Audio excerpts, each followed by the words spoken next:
next. We'll talk I about have it. no idea what that is. Oh yeah, it's great. So, You'll find out. okay, that is live.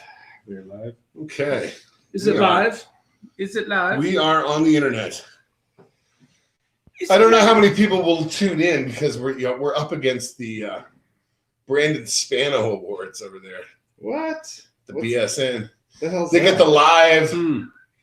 They're live. They call them the goatees, which is really dumb. The goat. The What goatees. does it stand for? What does it stand for? Like the greatest of all time. Oh, Like that kind of goat. The that's goatees. overused quite a bit. You know, like everyone's the goat. How is that possible?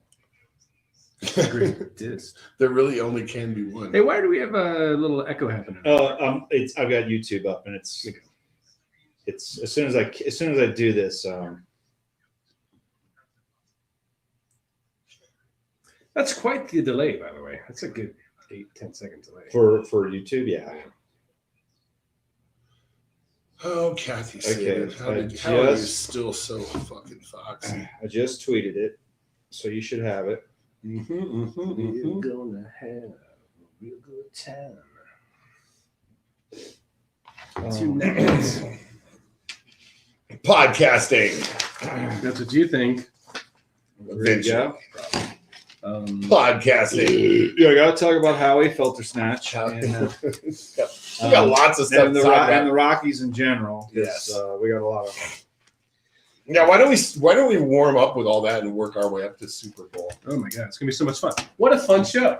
We got Rockies, we got Kobe, we got all kinds of God. fun stuff to talk about. We have So so exciting. much good stuff to talk Oh, about. so happy stuff. Lots of good humor to be shared with the listening public. I should probably put on my cans. Right? My cans. I'm ready to go when you guys are. Oh, let me Wintertime get love. a song set up here. That'd be good of me, wouldn't it? Okay, I feel I'm a little rusty. It's been a while. Yeah, it's been a while. I'm hardly ever here anymore. It's kind of weird. Well, that makes 3 of us. Well, You're here now. it's not like we're in here a ton without you. Every now and again. I mean, like physically in Denver. Like it's been a pretty crazy time for me, but it's good. I shouldn't complain about stuff, right? No, you're the one that got yourself busy. Yeah. You'll have all kinds of time later in your life to slow down and enjoy it. I've been going through that quite a bit. Like if you do something to make your life easier in the future, but it's so much harder now. You know? Believe me, I know. See, that's Yes. time to start podcasting when you're old and retired. You got Yes, nothing yeah. to do. I feel like I'm going the wrong direction on stuff. Like I want to make my life easy. So in the meantime, I'm going to make it really gonna hard. make it really difficult. Really, really hard. Okay, I'm just gonna get some levels really quick. So Levels, Just- sibilants. I'm gonna get sibilants, some. I'm gonna get some rock and roll sibilants.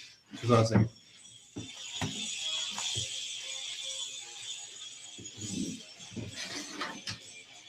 That sounds pretty good. For That sounds pretty good. Yeah, They can't hear it on that thing, but it sounds You know, that's their problem. That's their fault, right? good. Mm-hmm. All right, I'm okay. I think I'm ready. I think I'm Okay. ready when you guys are ready. I'm ready. Ready? Y'all ready? I'm ready. Ready to do this stuff? Y'all ready for this?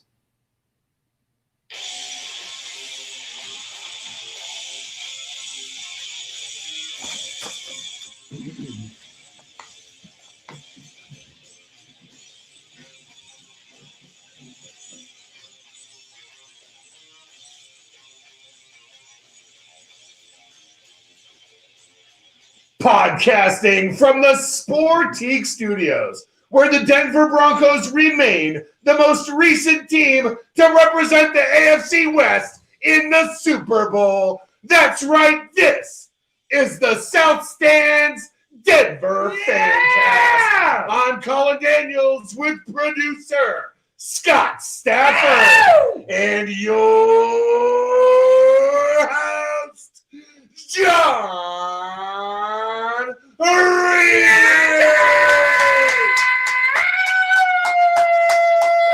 Oh, yeah, baby.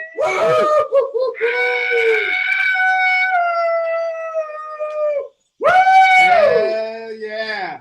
Woo! Oh, come on, bring it. Here we go.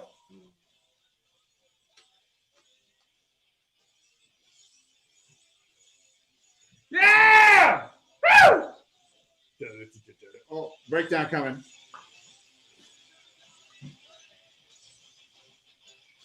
Oh, yeah. man! Woo! I love that sword. Good stuff. Hey, what's happening? Welcome, everybody. Welcome back. We're back. I think it was probably in November we were last time. Well, Colin, you and I did one, like a quickie sometime at one point. Hey. Yes, sir. But yeah, now we're all back together for the first time in a long time. Since like 2016, I think. No, not at all. No. So, but it's wonderful to be back. It's wonderful to be back with you guys. The triumvirate is back to do another South Stands Denver fan cast for everyone out there listening on your Apple device or on YouTube right now. So, Gosh, you can get us on Stitcher now. wow. We're on what's the one the kids all listen to their Billie Eilish on? The Spotify. We're on that thing. It's on Spotify. It's Wow. on Spotify. That's great. Thankfully, there's a lot to talk about, so hopefully we can cram it all in. If you know, You said you're going to start with Kobe. Oh, never. Yikes. I went when I went skiing on Saturday. I had to show like my lift ticket in my email, and I had to show the thing and to the girl, and you have to get the barcode. And I showed her the barcode, and I said, "Oh, is that big enough for you?" And she kind of went, "Hey." I kind of went, "Ah, This isn't Eagle County." yeah." So it was close. It was close to that. Wow. But well, I don't know. This thing's like got like all these like virus things popping up on here. Yeah, hopefully they're not actual viruses. Antivirus update. Yeah, it's a required. fresh start. Just X all that shit out of I there. can't exit anyway. We're still recording. That's the important thing. So Okay, good. maybe it's recording. Who knows? But yeah, I mean that's kind of a major thing. Now, you could sit here all night and talk about Kobe Bryant because he has just a titanic legacy, you know, of his achievements and everything like that. Just an amazing player. Like maybe easily top 10, maybe top 5 basketball Top players of all five. time. Top 5, maybe even top. You could argue top 3. He's not top 5. He's probably top. Well, He's top 10, maybe. He's You easily like top 10. But anyway, he was great and he was fantastic on the basketball court. And what I'm learning about him is that he was equally as good off the court in most cases. With with being charitable, like a kid was sick and he would go see him and the kid died the next week and he offered to pay for whatever needed to be done and they're like, nothing you can do. And he just said, all I ask is you don't say anything. And maybe he's repenting for his earlier indiscretions. He could have been, but what a guy. But and it's hard because I know a lot of people would say like, oh, I said, oh, well, I'm not really a fan of his, and people like attacked him because you have to understand people are grieving. They love him. He was such an icon, and so it's just the thing like, hey, you're on social media. Maybe not take a swing at Kobe Bryant right away. Maybe wait a week. And I understand the reason why, because us here, we talked about it a lot when that was going on. And he was a villain here for sure after all that. And I just think like, how did he, now let's say, and I read up a little bit on it because I couldn't remember exactly what happened. I think you know a lot about it, Colin. There was some various stories, and it was like, they were trying to characterize the woman as kind of mentally unstable, and there was a lot of kind of issues that they were like, well, maybe this happened this way, maybe this didn't. Slut shaming. Yeah, kind of, but they were saying, oh, she's schizophrenic, blah blah blah. They're doing all this stuff. Throw all that out. The whole thing is that he basically cheated on his wife, and he was supposed to be such a great family man. They're like, oh, he's such a great family. Look at him with his daughter, his poor daughter, by the way. That was awful too. And it's like, look at his daughter. He means so much. His daughter means so much to him. How do you square that with your fucking daughter? Like, hey, I cheated on your mom and I kind of did this horrible thing. And how does he, now that's his business, obviously. And maybe he did, but that is something that you can't just leave behind when you're discussing Kobe maybe Bryant. That was the moment that made him the man that he was and made him a better man. Because she was probably pretty young when it happened. Well, so was he though. He was 24 years old. She And was that's like what 19. that's what a lot of people I don't think remember. And I have a lot of mixed feelings about this. I was on my way. I went to Pepsi Center on Sunday morning. So I was in the light rail on the way to Pepsi Center when I got the news over my phone. And it was a really strange atmosphere at Pepsi Center that day. I'm sure you've heard people talking about it. There were a lot of people staring at their phones. There was a lot of murmuring. There were players visibly agitated. total state of shock and horror. But I felt that, I experienced that. I was also at Kobe Bryant's last game at Pepsi Center, and that was kind of a special night. But I also, in previous attempts to visit him at Pepsi Center, and I would go see the Lakers play the Nuggets a lot, I would chant "No means no," just like anybody else, any other self-respecting Nuggets fan. Eagle County chant at this one. Eagle County. But he was phenomenal, and he was incredible to watch. Now, you maybe rooted against him because he was killing your favorite team, but he was phenomenal to watch. Now, did he ever address it in terms of, hey, you know, this was a mistake that I made? I mean, He did. And I'm sure he did. And in a way, he confessed even to an extent in suggesting that he thought the whole thing began as consensual and he allowed it to spin out of control. But I think, first of all, people are not recognizing it was 13 years ago and he was 20, or he's 41 now. He was 24 then. So it was in 2003, I think. It's a long time ago. Yeah. And so he was a very, very young man when it happened. And what I can't stand is my Facebook friends who, you know, the people who use the term sports ball and go to IKEA during the Super Bowl because nobody's there. Those people. Good idea. Great time to go. I had this guy on my Facebook feed. He just typed in another dead rapist.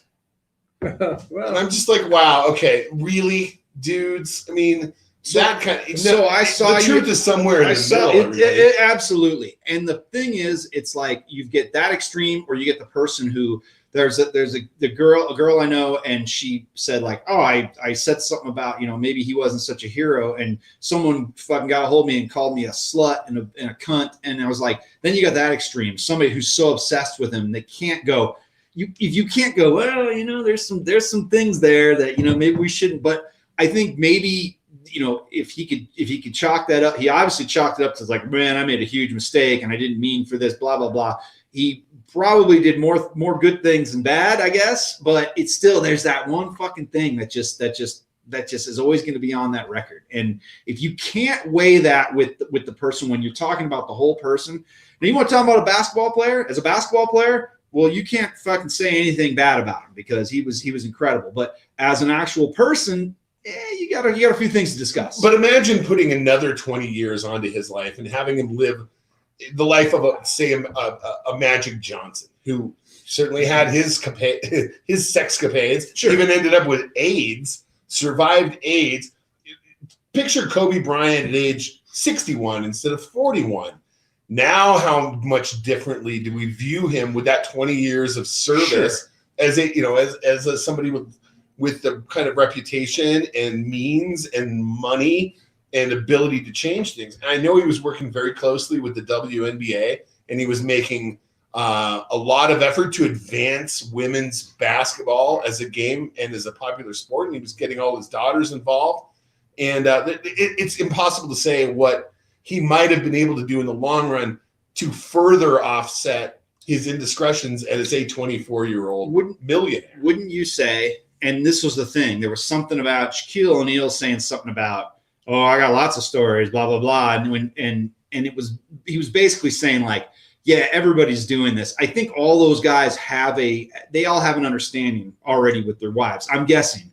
And they're basically like, look, I am young and rich, and I'm a women all over me. I've got a cock this fucking long. I got a big old dick. I'm gonna step out on you. I think they have these understandings. I'm pretty sure most of them do. And that's kind of just what happens. Now, this one spun out of control. And whether it was that was the story, something went down.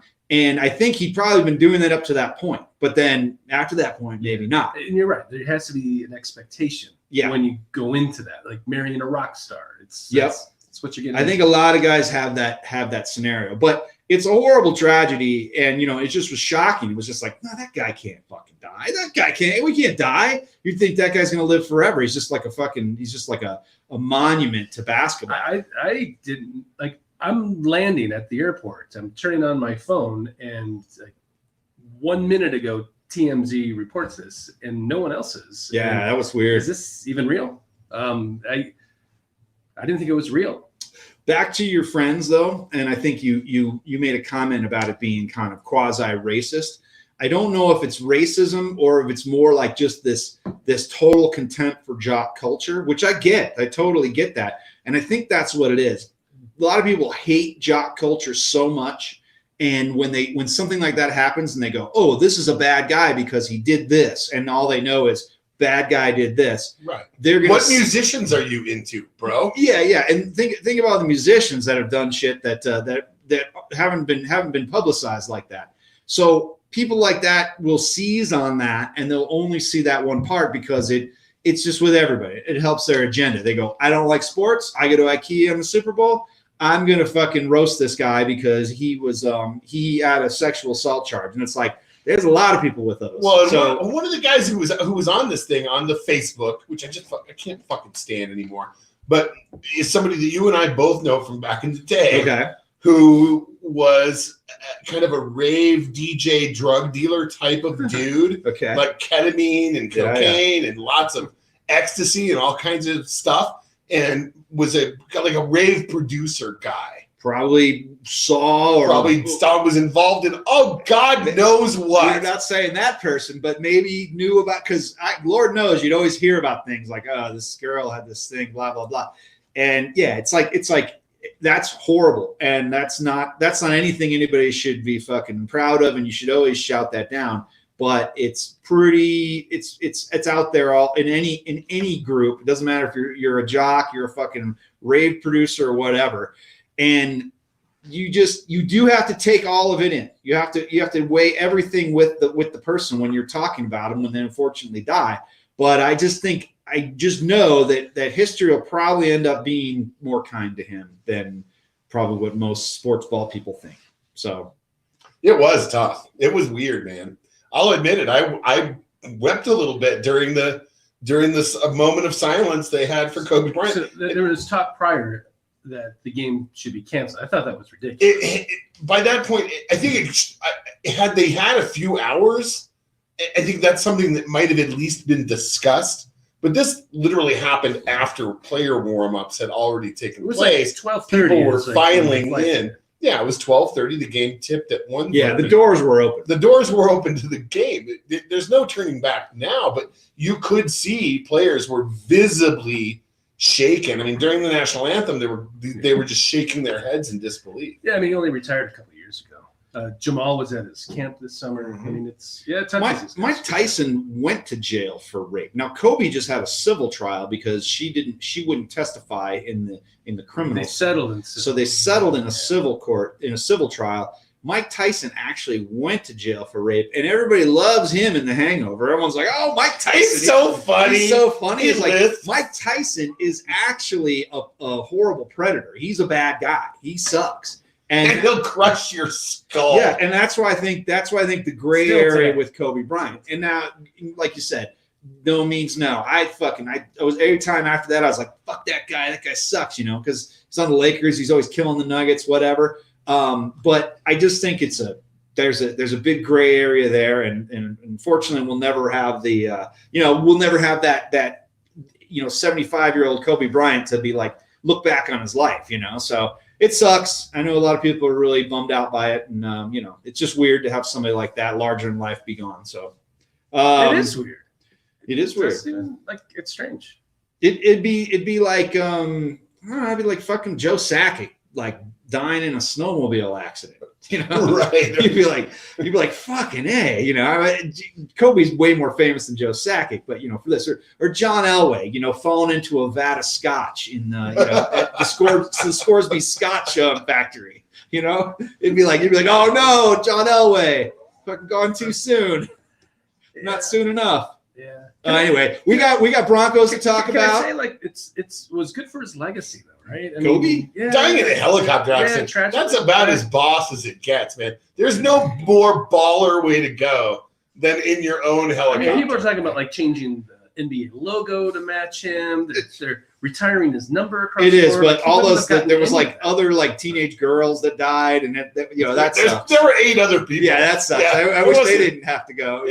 Including his 13-year-old daughter too. So awful. Well, we just blew through the first, so let's get into the second. Like I said, we got Broncos. We got Rockies. We got to talk Rockies. Mr. Peanut. Mr. Peanut. Oh yeah, and as everyone can see out there, I'm now fully going over to the White Sox. Oh my! It's true. God. Me and a bunch of Rockies fans have now adopted the White Sox as our team. So fuck you, Rockies. We'll get into that though. We'll talk about that very soon, right after this break.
Yeah. Truth be told, I never heard that song. Let's save that. But it's all right. Could have been worse. There's actually quite a few songs. I looked at a bunch of songs that mentioned About Kobe? and all of them are just pretty awful. They're like really bad. That's in like eight in a row or something. Like, oh my god, this sucks. All right, that's saved. We got that.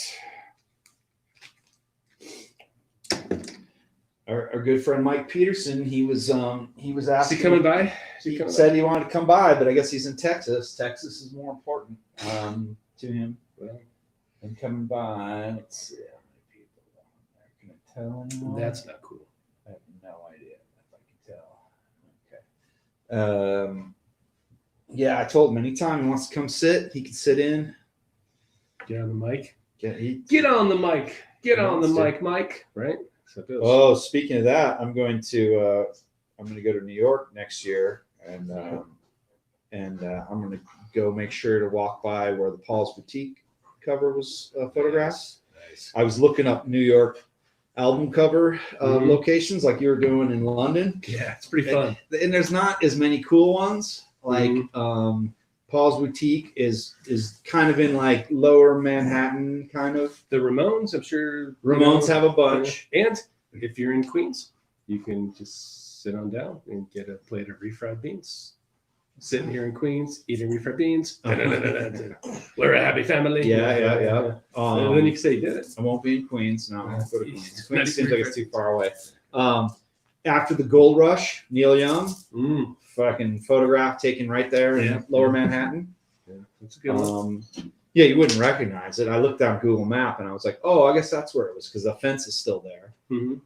Shit like that. A lot of Billy Joel, fucking records. It's kind of fun. It's like scavenger hunt. It's kind of fun, yeah. Like I was thinking, like some like Lou Reed shit, Yeah. Velvet Underground, like that's maybe taken in clubs that aren't there anymore. But yeah, I'm gonna do some of that. But it's not like London, where so many famous, So much of that. so much stuff that I own, was like taken. It's like everywhere you go, it's awesome. It's crazy. Yeah. Well, if you ever make it out to London again, do the rock and roll tour. Oh, I will for sure. It's pretty awesome. Okay, so we're gonna do a read questions at the next break. Before I forget, please don't let me forget, and please let's get to this. I have a Raiders fan or Juggalo. Oh wow! Okay. Oh boy. So bringing it back. There's not very many juggalos around, but okay. Bringing it back. I've also got to. We're gonna get Scoop's Super Bowl prediction. I talked to him earlier today. Said that's all we're doing. We're gonna do like 1.5 minutes to 2 minutes. That's it. So keep it tight. He's like, cool. All right. So we'll call him and get his Super Bowl predictions. So you want to do that so he can lead into sports, though. So do you want to We'll do that at the. This is break one. Let's break once. Do you want to maybe go, and then as we take a break, We'll just make a hard break, bring him in instead of a read, and then he can say sports. or he could just do what he does with the music, and when he comes out, we'll stop. Yeah. And then you bring him in, then Yeah. we'll just start up again. Yeah. And then he goes, Yeah. and then That's how we do Yeah, that. halftime. yeah. Yeah. Okay. Yep. We got this. So right now it's questions and a read. I got to do the read first. Ooh, and speaking of, I gotta find that. Well, I'll find it later. The Raiders and Juggalos song. What were the, it was Miracles. Remember that one? I get that. We haven't done this in a long time. But I had the karaoke version. Motherfucking magnets. How does that work without God? How did we never make it to a gathering of the Juggalos? It just seems like that would have been so natural. Well, I probably could have touched some boobies and not been accused of rape at the gathering of the Juggalos. All right. All right. So Okay. So Bronco Jeff, go your role. Bronco Jeff mentioned physical graffiti is also in New York. The Oh, yeah, yeah, physical yeah. graffiti. Yeah. He would know that. So he's good. That Bronco Jeff knows some stuff. Bronco Jeff's in Vegas. He had a good time, didn't he? Fucking Snyder's going back. Snyder's going back this weekend. I know. I'll be there in February. That's for like a conference thing. I haven't been there in a long time. All right. What are we doing here? We're doing questions. Read and then questions. Read and the questions. Oh, yeah, I could do this. Yeah. All right. Okay. Are you ready? Sportique is where scooters come from, and spring is right around the corner. So why not pick up a 50cc or electric scooter from Sportique Scooters that you can park at a bike rack, ride in the bike lane, zip into downtown, zip out, get in the game with Sportique, where scooters come from, right in the shadow of downtown Denver at 160 South Broadway.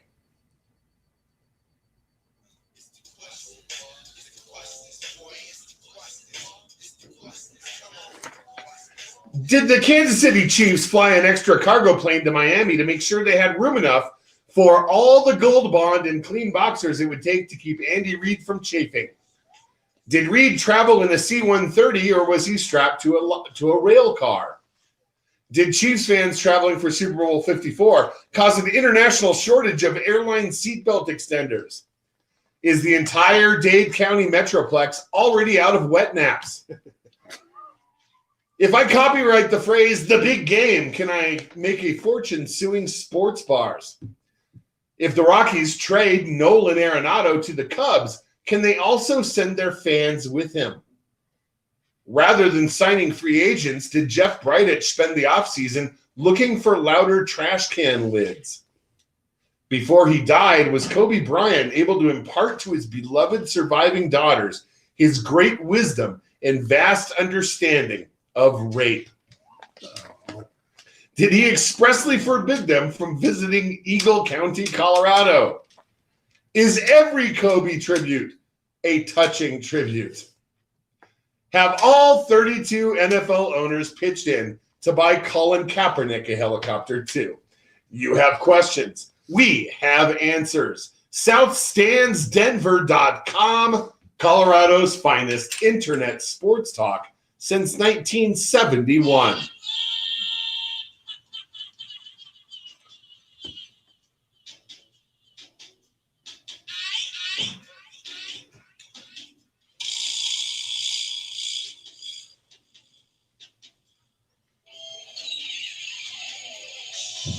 This is, of course, a tribute to our Hall of Famer, Hall Larry of Walker. Famer.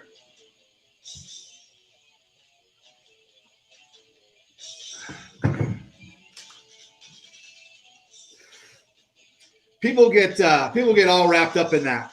I'm not that into it. It's cool he made it. It's totally cool. It's great. Yeah. I love it. What great walk-up music he had, too. Oh yeah, he was awesome. Amazing. And Larry Walker was great. He deserves it. Mhm. I just don't. I don't know. It's just. I guess more people want it because it's a Rockies player. It's validation Well, for your favorite team. I think it puts the franchise in. It puts. Not only did it put Larry Walker in the Hall of Fame, it put the Colorado Rockies in the Hall of Fame. I get it, but I just don't really pine away for that type of thing. You know what I mean? Like it just doesn't really do anything for me. Fans of the Rockies are used to always being a Bridich and never a bride. It's a good one. Now, I was very excited. Like when Terrell Davis got in, I thought that guy totally deserved. He got into the Major League Baseball Hall of Fame. You know what he got. Oh, into. the other one. And when he got, I thought that's awesome. I thought he really deserved it. But they're like, who's the one guy? Is it like Randy Gradishar? Once a year they're like, it's a shame that Randy Gradishar, and then they go on and on and on. I'm like, yeah, I guess. I mean, sure, but it doesn't register with me at all. It's like I don't really care. It doesn't really do anything for me. But Davis, I was like, he deserves it, and I didn't think he'd get in. And Walker, I didn't think would get in, but it just doesn't move my needle. I wonder how much DJ LeMahieu's season had to play with Larry Walker getting in, because there's always that thing, and then DJ goes out there and does better than yeah. And well, wait a second. Maybe Coors Field isn't a thing. And Coors Field is a thing, but I know we've seen this year after year, they get done with a 10-game homestand, and they'll score like 14 runs, 13 runs, 15 runs, and then like 2 runs, 1 run, 0 runs, because it's hard when they leave. The ball moves a lot more. I think it hurts in the opposite direction. I think they don't look at DJ LeMahieu, so I got something. It's just killing me. So I'm gonna be winking at you guys for the next 15 minutes. It's pretty hot. And in my eye, I'll be watering too. Tears. I know, I'm crying my tears. They'll look at something like DJ, and they won't look at it as like, hey, this guy did even better outside Coors Field. They'll look at it as like, look, he got out of a real shitty franchise and went with a good one. Finally, we've recognized his talent. Is how they look at it. He was a batting champion, and virtually nobody wanted him. Yep. Rockies didn't want him. No. The Rockies could have had him and foregone the Daniel Murphy experiment, and it would have been so much better. And so would have probably spent maybe even less money on him. Yeah. Well, Daniel Murphy experiment's not over yet. I'm hearing he's all slimmed up, he's in shape, but we're going to see a different Daniel Murphy. Well, speaking of some optimism. That's fine. We were talking about this, and I said let's save it for the show, and we can slide into Rockies talk like so many Kobe's. I was going to say someone slides into second base, Colin. I didn't want to go there. Is that what they call the butt? Yes, it is. Slide to the back door. You said, you think maybe they'd be decent, and basically what they did is they settled on the fact that they're hoping that the team is going to rebound from their poor performance last year, and all these players are going to have a good year instead of a bad year. So the pitchers are all going to bounce back. Yeah. So yes, if the pitchers all bounce back, and then Daniel Murphy gets his head out of his ass, even though he wants to probably be in somebody else's ass. If that all happens, yes, because on paper that team looked really good. It was like, hey, look, if the pitchers are good and all these guys can hit like they're supposed to, then this will be a good year. None of that happened. They were awful. It was a perfect storm last year. It really was. Everything that could have gone wrong did. Kind of did, yeah. Wade Davis now is like, they had a thing the other day, and he was just so pissed off about his season, and he was gonna reclaim the job and do really well. And I was like, that sounds great. And if he does that, yeah, because he'd be great. If he was his old self, he'd be great. But he was fucking awful last year. So if all those guys reclaim any bit of momentum that they had, yes, the team will be fine. But are we really banking on that? No, they didn't do shit. No, they didn't sign a single. But it's possible. Single free agent. They didn't. Not a single free agent. Not one. Not one. Not anything. And they just pretty much just banked on there's going to be that rebound. But I don't know. Is there going to be a rebound? I got to take this thing off.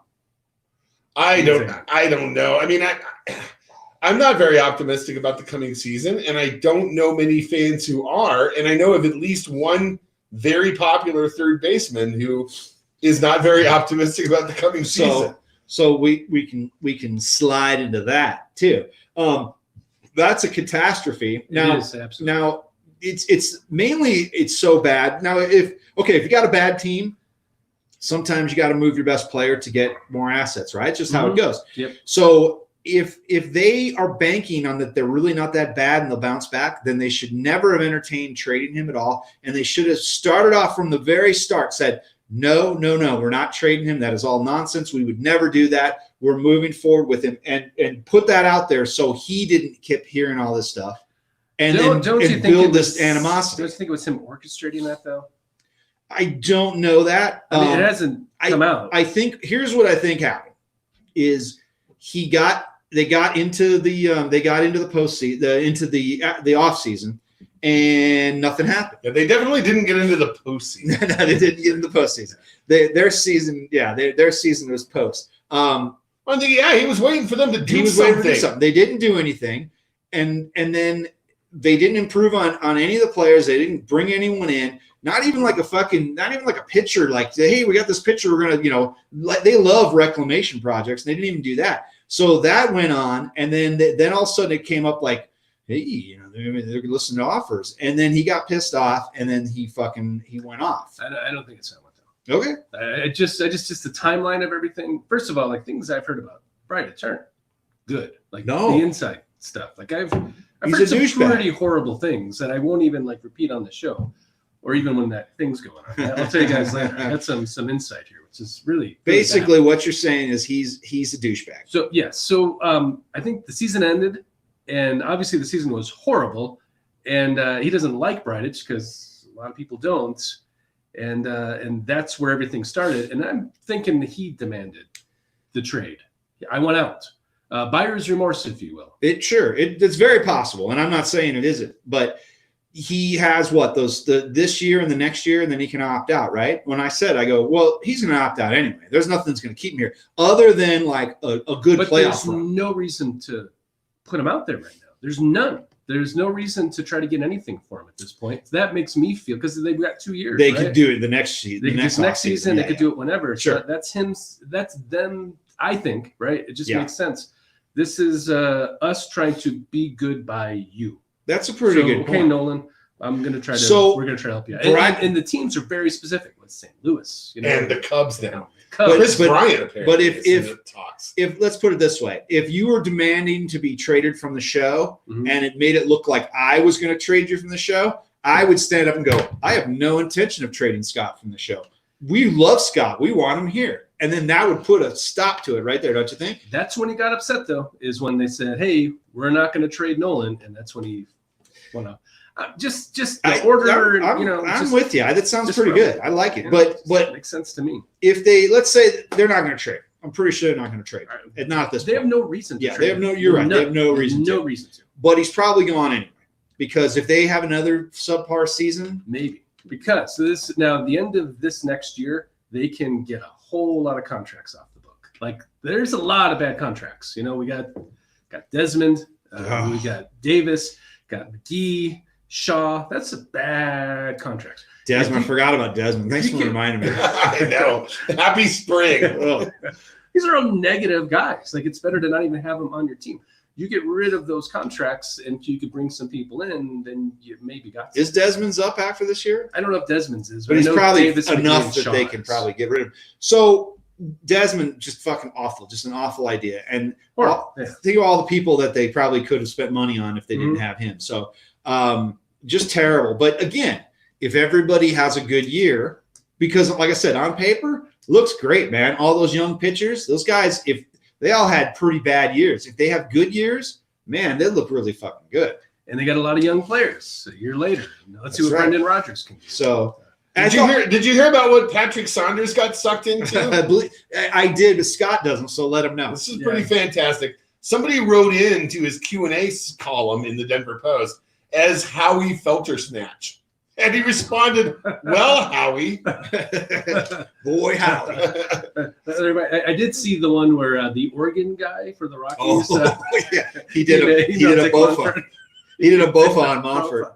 Oh, yeah. Oh, my God. I told people that on Sunday. I saw some people for a birthday, and I was like telling them, and I said, yeah, so the guy was like, hey, by the way, Dick Monfort, have you heard about the BOFA stuff? And I went, you guys know what BOFA is, right? And then they went, no. And I said, BOFA D's nuts. And then I got it. So, yeah, he did a BOFA on Dick Monfort. Okay, I have a confession to make. Yeah. I had to go to Urban Dictionary.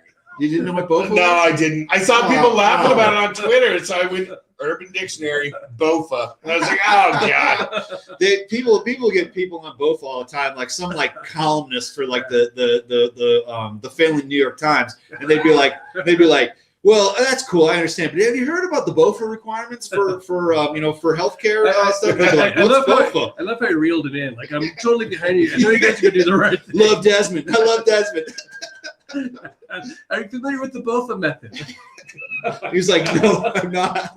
Tell me about the BOFA method. Very funny. And then I thought the fucking owner of the Rockies is just getting dumped on by fucking jackoffs on the internet. But he keeps responding. Somebody on Twitter today said, I'm the fan of a team whose owner got BOFA. Yep.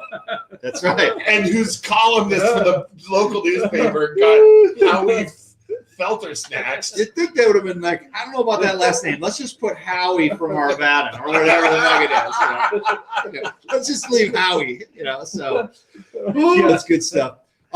Beautiful. Well, listen, we could probably talk about Rockies all night, but I know about BOFA all night. We can talk about BOFA too. We got to get into. We're going to have to get the second half, but we also got to hear from Scoop. So we're gonna get our own Super Bowl predictions out on the table. But we'll let Scoop Nemeth, the great Scoop Nemeth, set the tone. Yeah.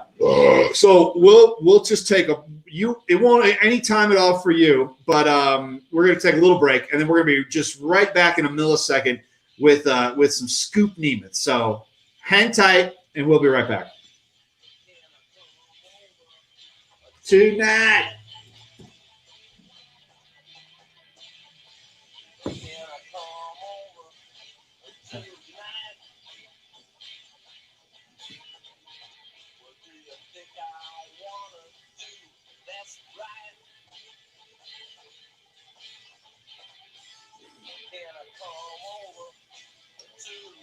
Hey, Brian, how you feeling, bud? Good. All right, I'm going to hand you off to Scott here in a sec, and he's going to plug my phone into the board, and I will introduce you, and then you just start rolling, okay? Just 1 sec. He's letting the out music breathe, so give me just a sec.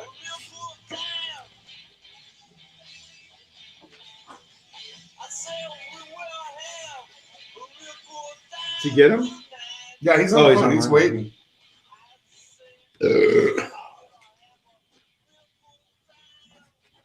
Okay, we're about ready to plug the jack into my phone.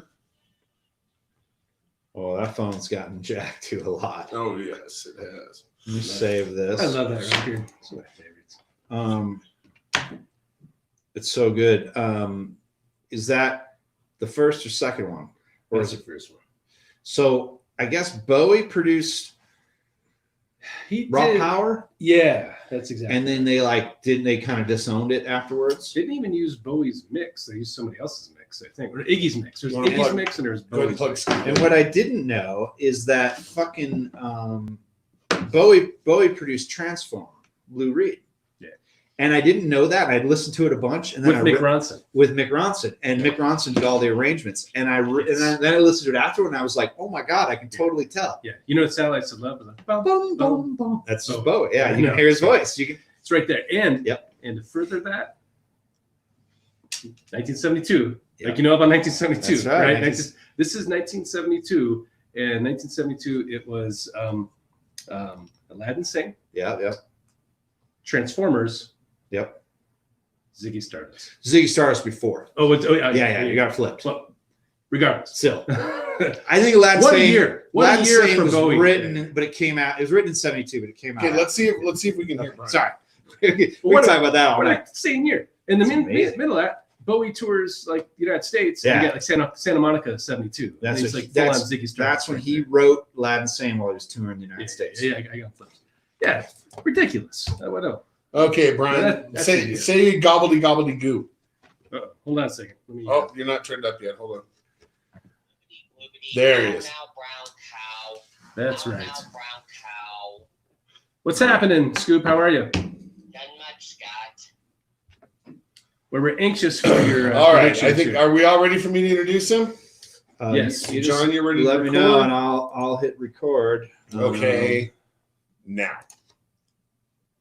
The Super Bowl is coming up on Sunday, and to provide his insight for you football fans and gamblers, here's Brian Scoop Nemeth.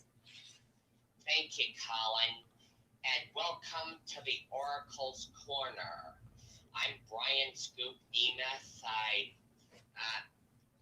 I don't want to sound like John Owens from KKTV in Colorado Springs.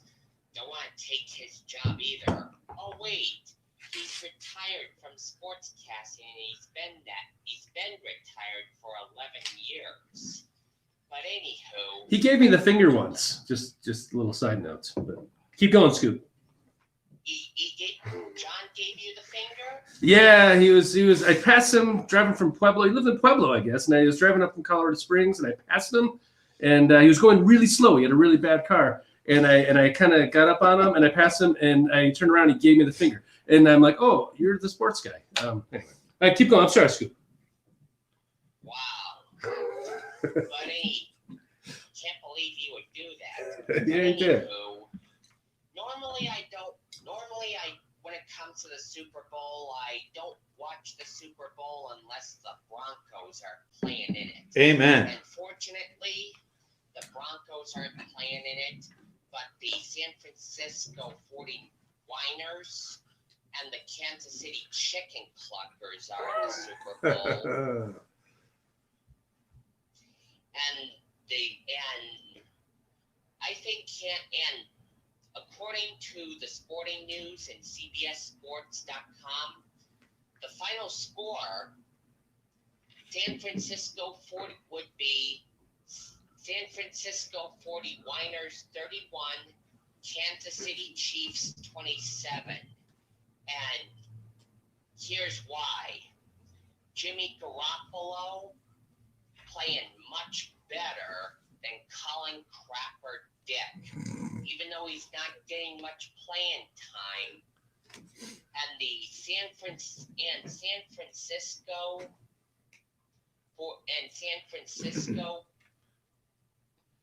the odds that I don't know. So you feel like San Francisco is going to win this game, it sounds like. Sure looks that way according to the sportingnews.com. Well, now I read today, Brian, that the over-under, the anticipated total points in this upcoming contest are 54.5. And I felt that sounded a little on the high side. So I thought I might recommend betting the under, but it sounds like you think they're going to score more than 54.5. I think San Francisco will be winning. You think San Francisco is going to win? Well, there you have it, everybody. Brian Scoop Nemeth is calling Lay the money down for San Francisco. And last I checked, Kansas City was favored by 1.5. Before Brian goes, can he tell us what he thinks just a quick little bit about what all the Broncos coaching additions that have happened? I think John Elway still made some pretty bad decisions, especially with Coach Vic Fangio. Wait, Elway or Smellway? Smellway. Thank you. Well, I'm excited for this upcoming Broncos season, and I'm sure you are too. But first, we've got the Super Bowl. Go Niners, down with the Chicken Cluckers. By golly, Brian, it's been lovely to have you in, and we'll look forward to talking to you again here on the Fancast. And Scoop, you know what time it is, right? You know what time it is? Sports! Yeah! Awesome. Thank you, Brian. Thank you. it. See ya. That was great. Great job as always, bud. All right, man. We'll talk to you soon. All right. You know that Jimmy Garoppolo went to my high school? No. He sure did. Did it really? Yeah. But he's probably I did 10 years younger, or 15 years. 20 or something. I don't know. Like, how old is that guy? He's 28 or something. Yeah, like not the same time.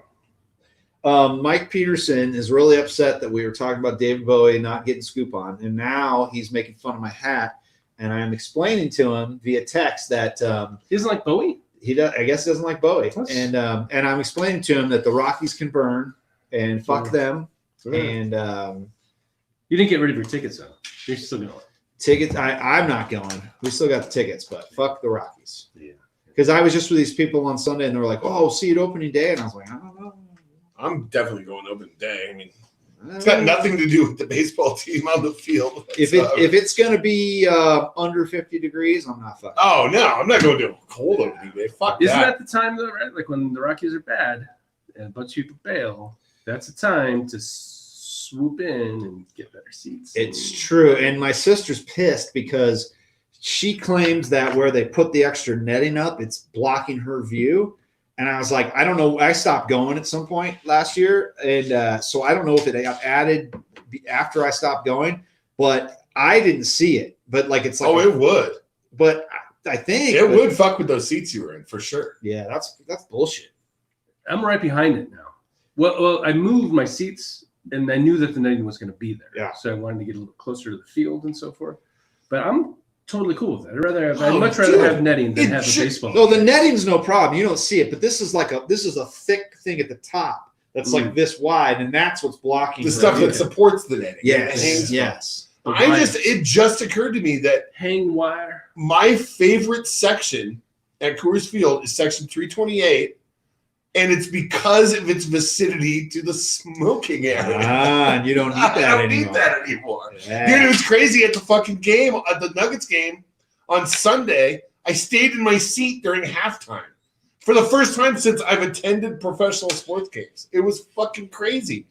Usually I'm hustling A downstairs. whole new world's open. It's pretty fucking weird. Yeah. Are you guys ready? It's a ritual though to leave, and go like pound a beer, I'll have to start going to the banquet hall.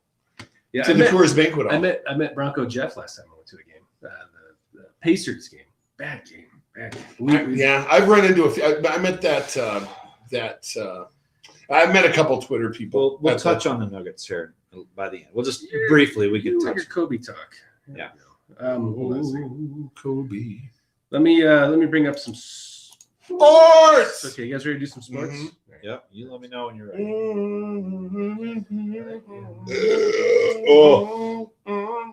I'm ready. Are you ready?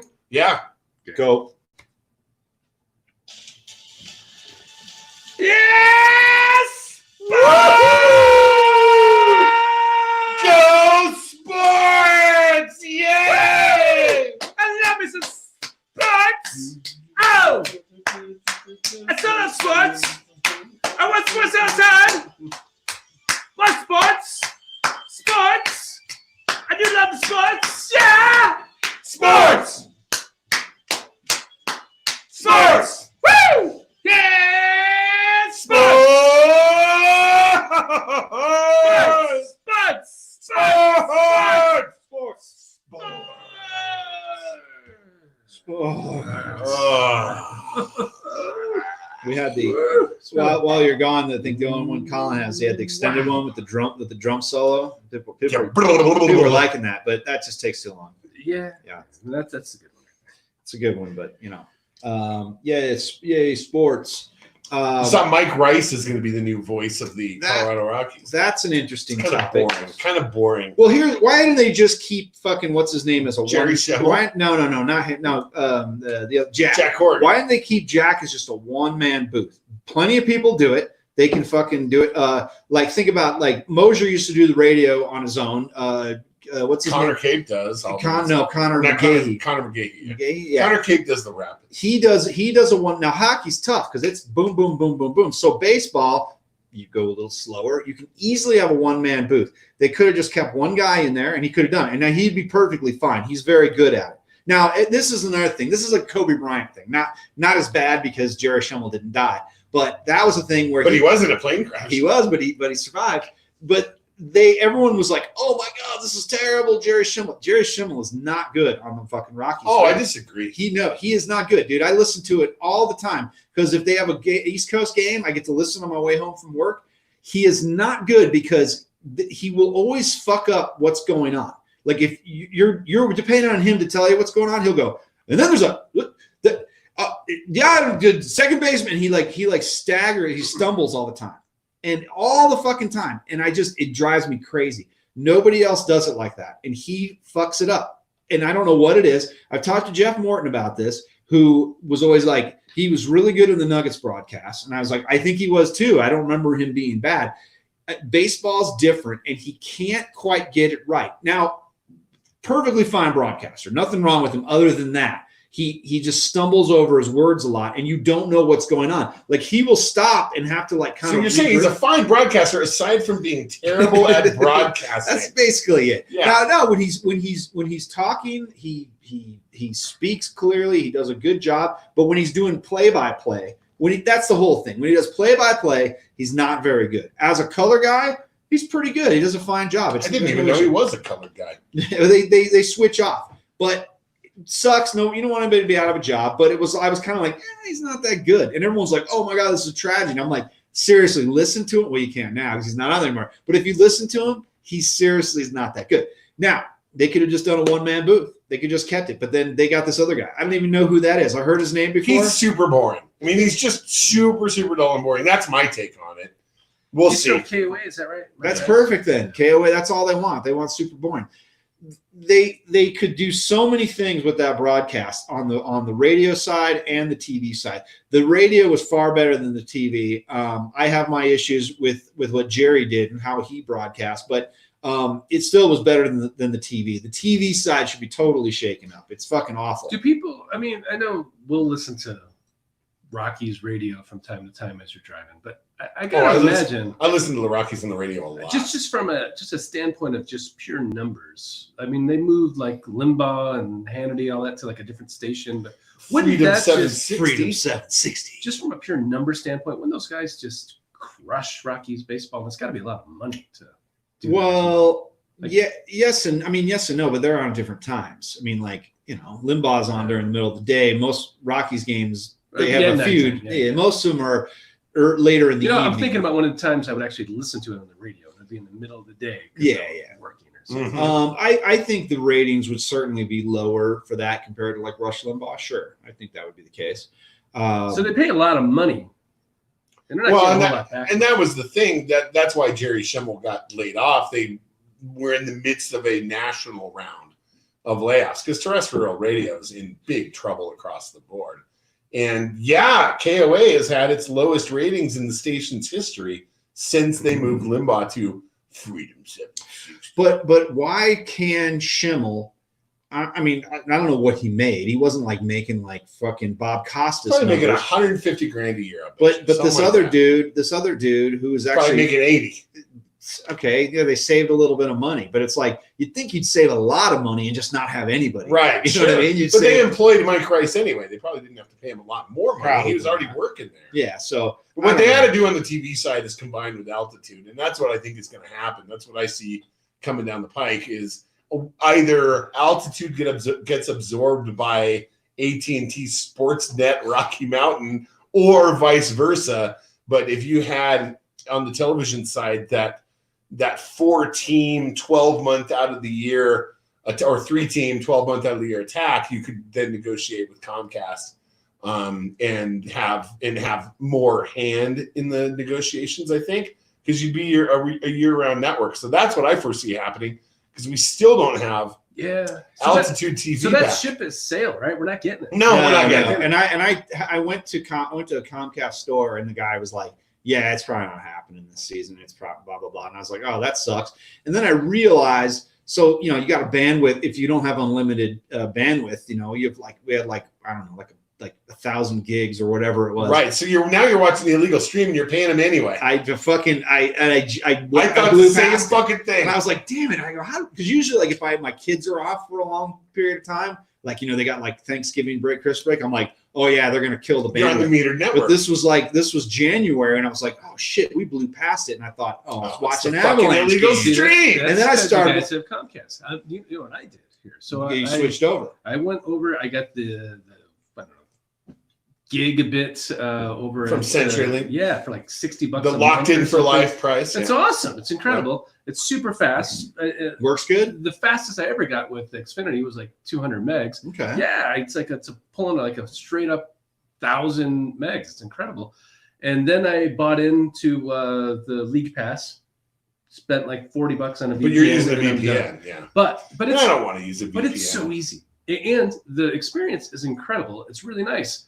It's I put my laptop down there. I just plug it right into my TV, nice and easy.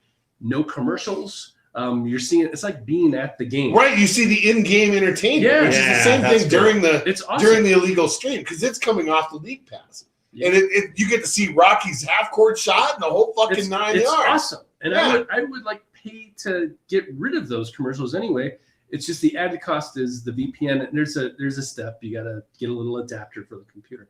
But like it's not hard, and the stream is great, and it's good quality, and it looks just like HD. It's awesome. I love it actually. Well, I prefer it. I've got some questions about that, but I'm not gonna bore everyone here on that because I've got some questions on that because I want to do that eventually. Because and as you know, as we've talked about before on the show, I was about to leave Comcast. And I ended up signing up on a new stint because I got a really fucking smoking deal. So I don't know about NHL, but NBA League Pass, it was like $250. It's not cheap, but it's still the cost of going NHL to a game. TV is basically the same thing. Yeah. So it's still the price of going to a game. But I ended up. This is probably why I blew past my bandwidth because I just ended up started watching all sorts of hockey games, and then I'd be like, "Oh, the Nuggets are on." I'd watch that a little bit.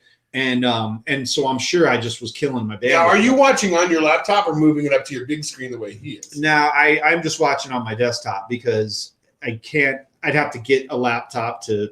It's no big deal, but I don't have one to do that with. So, yeah. So it's like super easy. Yeah. So I got a little tiny dongle adapter type deal.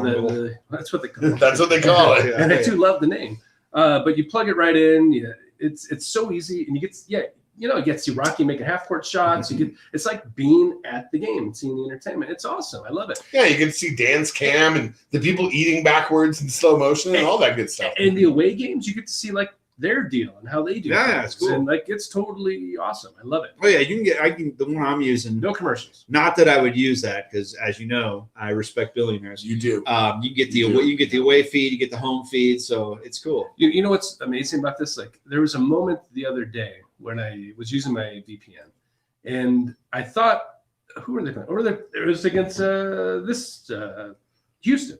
So I put it into Chicago, and somehow, some way, they said, "Oh, you're blocked from this area." I'm like, All I did was switch it to another city, and bingo, it's on. So the NBA doesn't care. They don't care. NHL doesn't either because they don't care at all to black you out. They want you to see it. Yeah, because a guy I play hockey with, he was doing that for watching Avalanche games, and he was just like, "Oh yeah, sometimes I'm in sometimes I'm in Singapore, sometimes I'm." But in what Cleveland. a red flag, like I'm in Chicago. Oh no, I'm in New York. I just moved to New York. Yeah. That was one of the ironic things. I was able to watch the Nuggets via the League Pass in Paris. Yeah, but not in Denver. Not in Denver. Right. But all you need is it's like $20. ExpressVPN is the one I use. Well, it's fantastic. because so once the Nuggets and Avalanche season's over, I went in and I was like Comcast. I was like, yeah, I don't need all this anymore. I want to fucking gut this, and because I'm thinking like, well, shit, if I can just watch the Rockies on a legal stream, why not? I'll just do that because you can. And as a season ticket holder, you get it for free. Oh. Yeah, but then anyway, we can talk about it later. I have a couple questions about it, but we'll move on. You will not need a VPN to watch your White Sox this spring. So that's the good news. Oh yeah, I can watch my White Sox, and that's why I'm starting to. I'm just laying the groundwork right now, folks, because if the Rockies are going to suck and Jeff Bridich is still there, I can't really root for the team. I'm sorry. So, and I just know that Nolan will be gone. And he will be there. Bridich will absolutely be there. Absolutely. And so are we all convinced Nolan's gone? I'm not. If they can turn it around this year, I think he stays. He wants to be with the Wizards. If they make the playoffs this year, he will stick around. But then I think at that point, if they go back in the tank again, then I think they have no choice but to trade him. You guys know he's my favorite baseball player of all time. It's not even fucking close. He's not even close. He's great. I love Nolan Arenado. We know you dodged. You basically pulled a Trump on your tattoo. No, he pulled a Spano on his tattoo. He pulled a little Spano Trump. They're pretty much the same guy. And he's just like he was pretty much the same guy. He was like, hey, I'm gonna get this Nolan tattoo, and then all of a sudden there was all these these caveats. Like, well, if he doesn't do this, he doesn't do that. And then now it's like, come on, just go get the tattoo. You know you want to. Yeah. You want to do I it. told you guys I'm going to get a tattoo if he gets a 5-year deal, and then he got an 8-year deal with a 3-year out clause. That was 3-year out clause. Yeah, I don't know. I think you And Spano trumped it. of course, Bryce put that in there too. Trumped it. Listen, I'm an idiot. listen. We got to take a break. Yeah, we got to talk But- Super Bowl. We got to talk Super Bowl, Big so game we got coming to do that. I just wanted to say that that I have been wronged lately, and I'm very upset. But what I've learned is that instead of airing the grievances on the show like this and saying this person wronged me, because what happens is those people hear that and then they get back and they go, hey man, I want to talk to you about this. And then I go, oh my God, this is the last thing I want to do is talk about this. I don't want to talk about this at all. So I decided, instead of airing the grievances, I'm just going to say, I've been wronged by a few people. I'm upset, and I will exact my revenge in my own way, but they're not going to know about it. And because I don't want to have to hold their hand and go, it's okay, buddy, it's okay. You know what I mean? So just wanted you guys to know that. I promised to take a flamethrower to some people, but I'm not going to, because I don't want to hear their bullshit after I do. You should at least give us veiled references. I think I have already. I think I have. Have you? Yeah. Well, another thing we'll talk about off mic.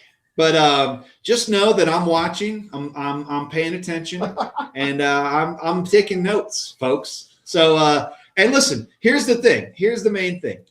What happens is, sorry to kill your song. I know you wanted to go out this.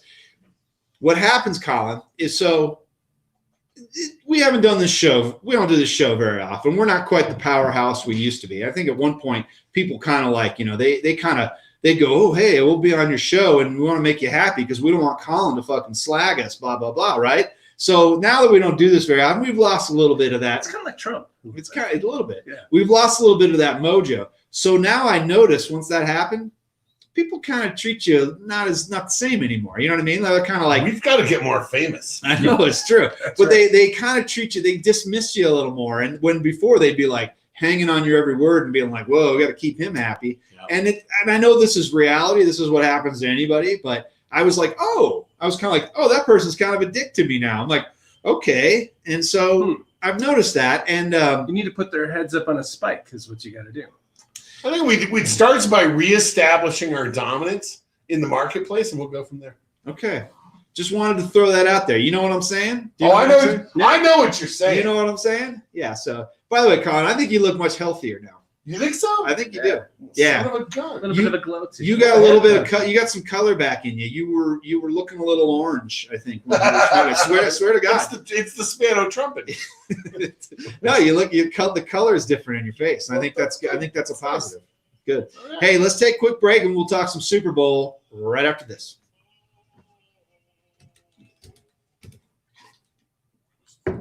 Oh, so Spano called me the other day. He had some quitting smoking advice for me because he went through it here a while ago. Well, bless his heart. It was very, very nice of him to reach out in that way. Well, if anyone knows that song, they're gonna love it. Remember the Norm Macdonald? Remember the empty bed? You're a talkie show, it's all on my head. You and me, an empty bed. All right, I gotta pee. Then we'll rip up this fourth quarter. Empty bed.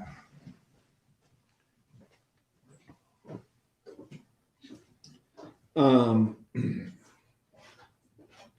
you watching The Outsider? Do you know what The Outsider is? Dude, Are you watching it? So confused me. I gotta watch it over again. Oh my God, it's so goddamn creepy. Not the one with Ralph Macchio.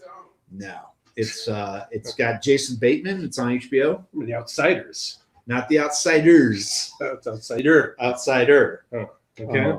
It's a brand new show on HBO. No, I've not seen it. I canceled my HBO. I should. Oh, did you? I'll have to. Yeah. Well, because I'm paying attention, right?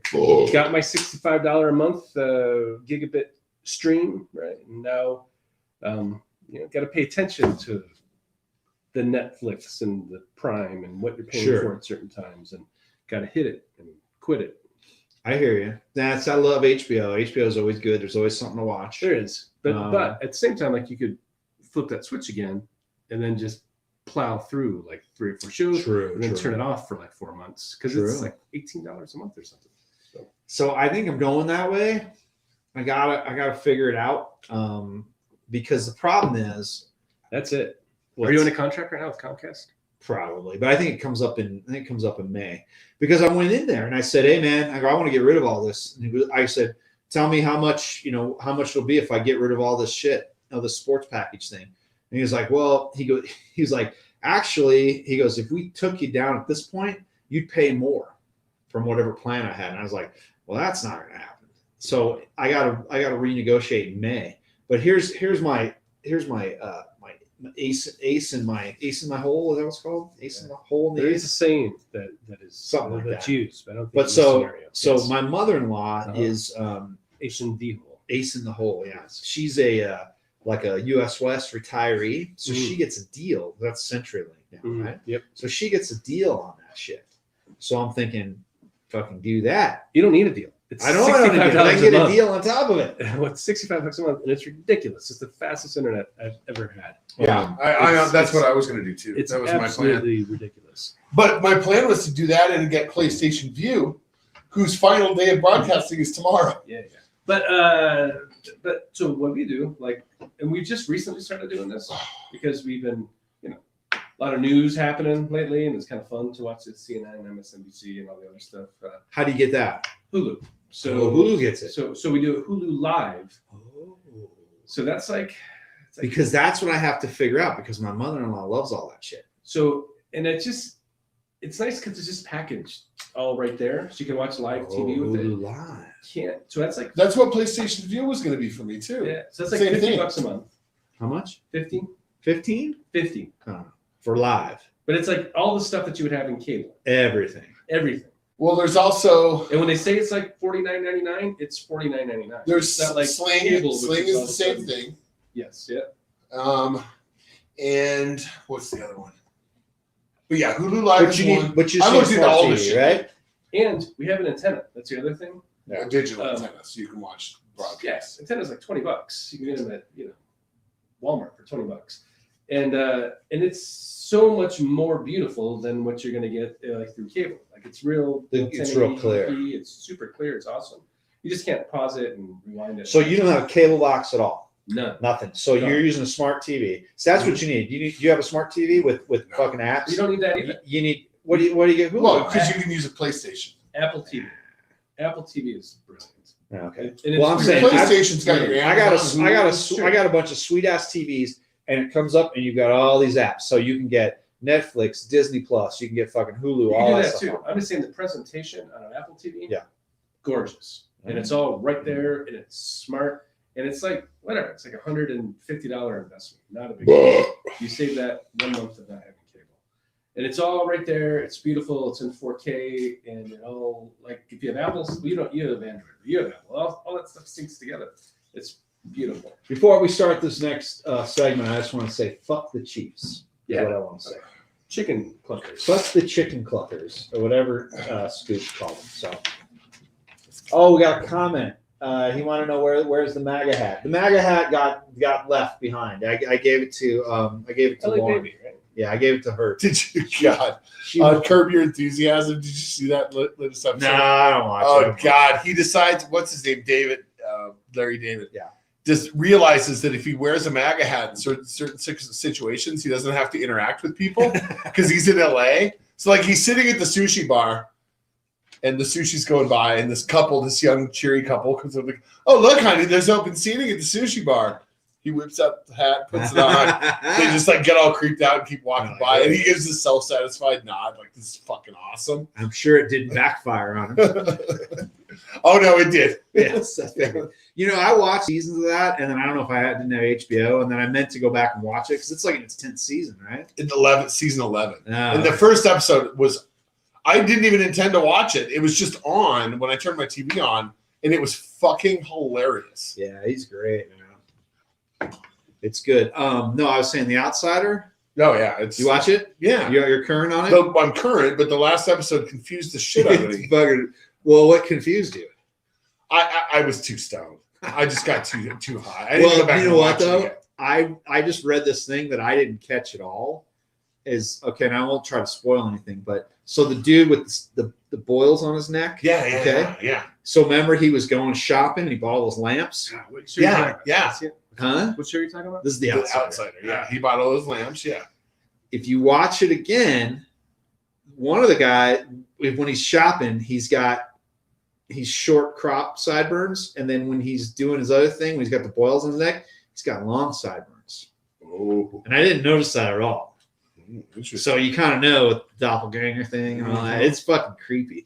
So I just think like, oh my god, wouldn't that be horrible? to be Did you accused see of where that? Stephen King said it's the most faithful adaptation of any of his Oh, books is he's it? ever Yeah. seen? It's Yeah. fucking really good, man. He said it's better than Christine, better than anything that he's ever. the first new It was really good. The second one was not good at all. It Are you talking about Matt Dillon's character in The Outsiders? The outsider. yeah. You guys starting this party without me? What's he say? And he comes fucking flying in. All right, let me do a quick read, and then we'll start the fourth quarter. Okay. I'm ready whenever you. Here, let me check this. I'm ready to go. What are Whenever you guys reading? What are you reading? I'm gonna do Sobo Liquors. Sobo Liquors. And what's the out on that? Um, I'll figure it out. Never mind. yeah, it'll be obvious. go. Even though we hardly ever record a show, we still have a sponsor. Yeah. God bless him. How is that Thank you possible? so much. Wow, how about that? Mark Rycroft and the good people at Sobo Liquors right there at Evans and Broadway. It's a wonderful liquor store. It's run by a former Avalanche, former DU star, and a fella who still works for Altitude Television. So there's a chance you'll see a celebrity when you go to the drive-thru or walk inside of Sobo Liquors. It's a wonderful selection of craft brews and wines. Very clean, nicely equipped store. And you can tell them the South Stands sent you. Oh yeah, baby. It's always my favorite of his songs. There we go.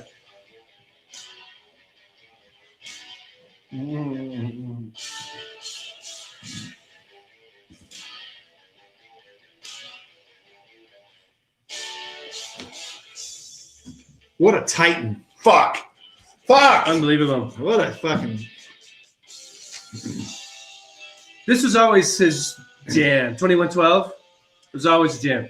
I don't even know where to put this song though, because just the whole thing is Neil Peart's jam. XM did a Rush channel after he died, so they just had one of their channels turned to a Rush channel, and I just turned it on and I just was like, just listen to the drums only, and I was just like, that motherfucker, Yeah. my god, Yeah, he was a bad bitch. oh my god, just amazing. Like he's the greatest rock drummer of all time, right? Easily, not even close. Easily, right? Yeah. And like greatest guitarist, people say Hendrix, right? Yeah. Drummer Peart, Yeah. bassist, I don't even know who that is, but he's the greatest drummer, no doubt. Parliament Funkadelic bassist, baby. The drummer for Pantera is fucking phenomenal. He's dead now. Fucking amazing, but in a metal sense, but not like this. This is just outrageous. Yeah. And 2112, that was like his masterpiece. Yeah, I love it. I like putting on a little Rush now and then. It's fucking. Yeah, the vocals great on me after a while, but You know, I can't hear Working Man without thinking of Crackman. of course not. Every single Yeah, time. that's a Of song. Every single time. It's good. Oh, This song's so badass, 2112. The first song in 2112. it's, Where are you guys going to watch the big game? oh yeah, we got to talk about that. I'm not going to watch it. You're not watching? No, I don't fuck know about no. him either. Yeah, fuck it. Listen. Dude, I love NFL football, and it's the last chance to watch it. I'm watching it. I generally like. I The like. playoffs were so much fun this year. They were great. I just don't. They were very good. I enjoy. I love. This is the easily the most badass part of the song. Though. I just gotta, Okay, go ahead, I just gotta give it justice here. I just kind of threw it in on there anyway. We are the future of the future. The hero these days is. Oh, that's so badass. Oh, so badass. I As good as won't. it gets. All right, here we go. If like the last couple of years, the Patriots would be in it, and I'd just be like, fuck, I don't want to see the Patriots win. And I just kind of like, I just go about my business. I wouldn't like say, hey, my family, we need to watch the Super Bowl. I just do my thing, and then like we'd go out to eat or something, do something, and maybe I'd check in on it, whatever. I probably won't watch this because I will not be able to stomach if the Chiefs win. Which they're favored to.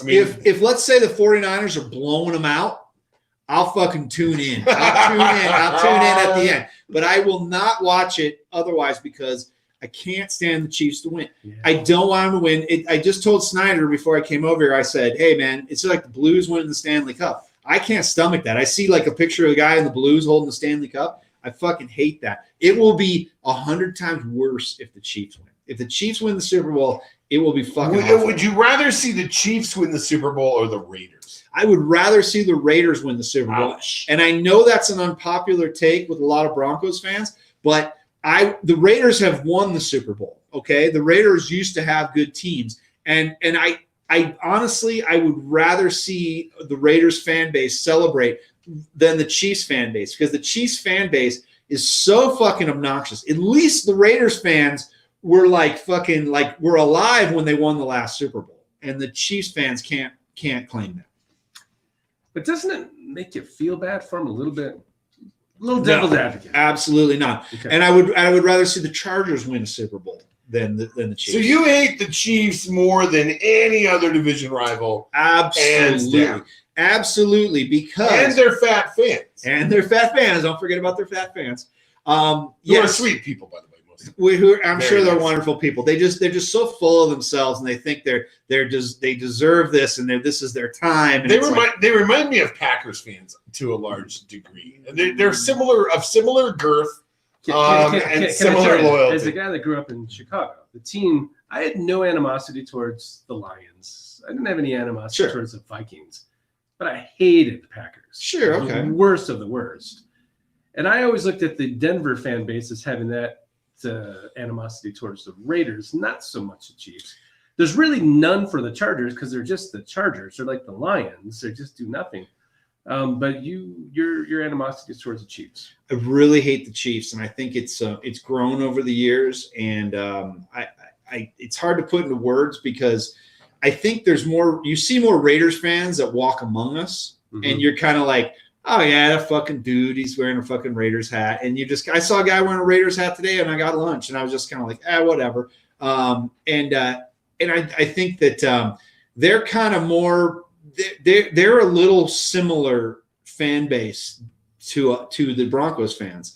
And I just think that the Chiefs, those guys, I just don't want them to win. I think they just, if they win, our lives will change forever, and I don't want it to happen. Just like when the Cubs won the fucking World Series. And that's true. Our lives will change forever because right now we have all this power to talk shit to those fucking people. Yes, exactly. On Twitter and stuff, and that all evaporates. There's a lot of shit talking equity. There's a lot of stuff at stake. You're right. Yes. Shit talking equity. You're correct, Colin. Yeah, no, I agree with you. If they lose, oh my God, that'd be the best thing possible. Because I don't give a shit the 49ers win. Problem is if the Chiefs lose, they're gonna be back.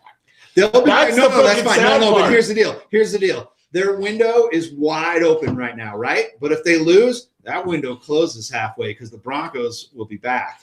And the Chargers will be better. The Raiders will be better. So their window's wide open. This is their last chance to fucking fully fly through that window. But if they don't do it, the window's going to close a little bit. They're still great. Mahomes is going to be around forever. Yeah, and he's fantastic. He's great to watch. I love the guy. I wish he wasn't a Chief because I love watching him play. I'm always like, that lucky motherfucker when he's he escapes and then throws a fucking 50-yard touchdown. I love him. I think he's great. I just don't want to see the Chiefs win. I hope he has great success. I just hope they never win. Well, God, that run that Mahomes had against the Titans first touchdown was like a 75-yard scamper for a touchdown with guys just dripping off. He's incredible. Oh my God, he's incredible. He's great. He reminds me a lot of John Elway. He's great, and I hope he has great individual success. I just hope the team doesn't win. I hope the team does not win shit. And I'll go on record, man. And people were like, oh no, I hate the Patriots. I'm like, fuck who cares about the Patriots? You can't have a division rival win the Super Bowl. It's just not going to happen, especially this division where the Broncos are the only ones that have won a Super Bowl in the last fucking 35, 40 years. I know. It would be tragic. But all your passions aside, looking at Chiefs minus 1.5 and the over-under at 54.5, being the master sports wagerers that we proved to be in Las Vegas when we just got trounced. Except for that one fucking horrible thing. We listened to Reno. We had that great parlay going, and then we let Reno fucking bet with his heart on the Saints. And we got fucking sunk. Yeah. We would have made like $400 each on that. It was like a nothing bet, and we would have made like $400 each. It sure seemed like they were going to win, though. It did. I know. They should have. But what do you think about Chiefs minus 1.5 and over or under 54.5? I think it's going to be a low-scoring game. I do too, and I think the 49ers defense is going to come to play. Yeah, we see it the same way. I think it's going to be under that, and I think and now I'm betting with my heart. I think the 49ers win. I think they win outright. So I would take the 49ers, and I think it'll be an under. And that's what I did. Today I bet a parlay on the Niners money line with the under. However, a while back, Niners money line. You don't want to go with the points? I went with the money line. Just they win because the points are only 1.5. So who the fuck cares? Yeah. And I was getting better odds that way. A while back, though, when the playoffs first began on Bovada, I bet $5 that the Chiefs would beat the 49ers in the Super Bowl. And this was when the whole field still existed. And I'd make pretty nice little chunk of change if that were to come true. Well, if the Chiefs win. Yeah. And hey, you know what? Again, when gambling's concerned, I get it. I don't really care if you're gambling. I think as a fan, as a Broncos fan, you need to root against the Chiefs. If you got money on it, I totally get it. When we were in Vegas, we were all, what was it? The Texans were playing who? The Texans were playing the Patriots. No.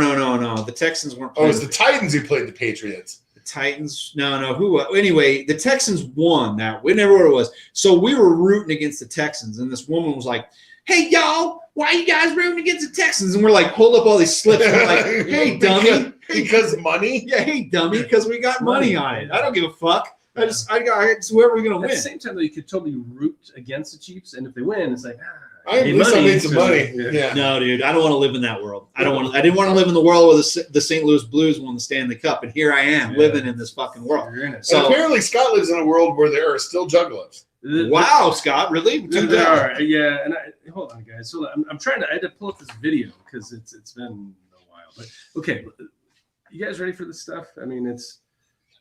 Oh yeah, it's been a long time. It's been so long. It's been years.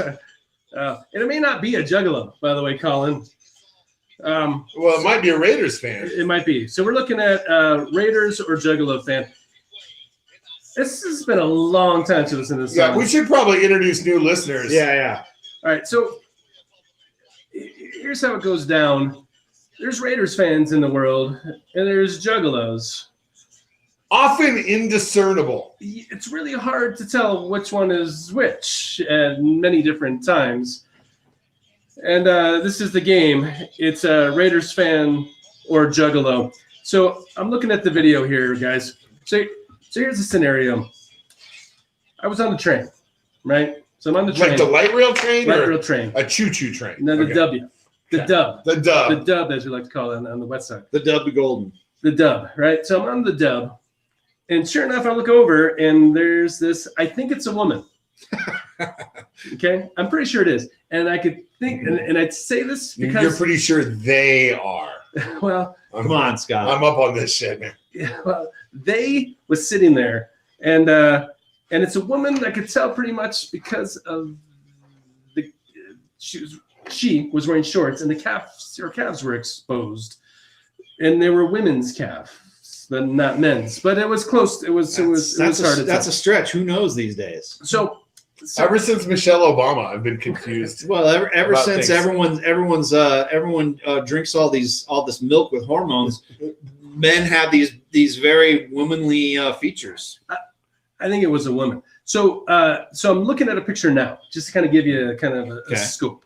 So there was definitely, it was a cold day in a coat, but wearing shorts and shorts that go below the knees. Yeah, the below the knees shorts could go either way. Here's what I want you to do. Before we guess, I want you to go up to the camera and show that without us seeing. Oh, jeez. So is there a tattoo on either calf? That's there is. Before we guess. And here's the thing, like, I guess I'm far from the microphone here.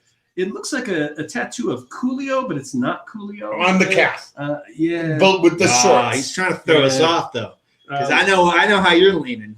I think don't let us see it. Maybe everybody on. Don't look. You can't look. Okay, I'm not looking. It's like it's All right. So are the shorts black or white? They're black. Okay. So the shorts are black. I should probably get my headset. Hold on. Black shorts below the knee, tattoo on the calf. We got some black shorts. Yes. Hold on. Let me pull this back up again. I'm picturing an Hispanic lesbian at this point, which still doesn't help. Yeah, it's kind of like that. So the overcoat, there's a hoodie. Is it a puffy coat? No, it's a gray hoodie. It's a gray hoodie. So it's a full-on gray hoodie. Okay, now I'm leaning one way. Yeah, and is the hair a natural hair color or is it like a purple green? Is it a Kool-Aid color? It's a natural hair color. It's a natural hair color. And she's really sad. What's the hairstyle? She's super, super sad. Well, this is where it gets complicated because there are two logos we're talking about here. There's one on the hat itself. Baseball hat? So she's wearing a baseball hat backwards. Okay. Backwards. Yeah. Okay. And then a logo on the face as well. Oh! So it gets I'm going Juggalo. complicated. Mine made up. This is a Juggalo. Wait a minute though. Mm-hmm.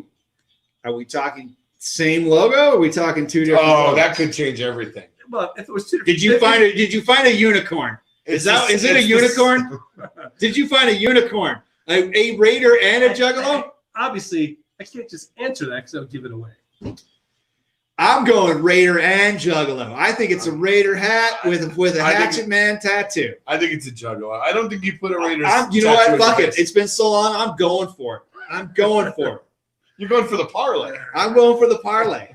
It's a gamble. It's a gamble. We're betting on it, right? It's a gamble. Are you in? You got your bet? I'm down. I got my bet in. You got a Juggalo? Yep. Colin, you're kind of right. John, you're all the way right. Oh,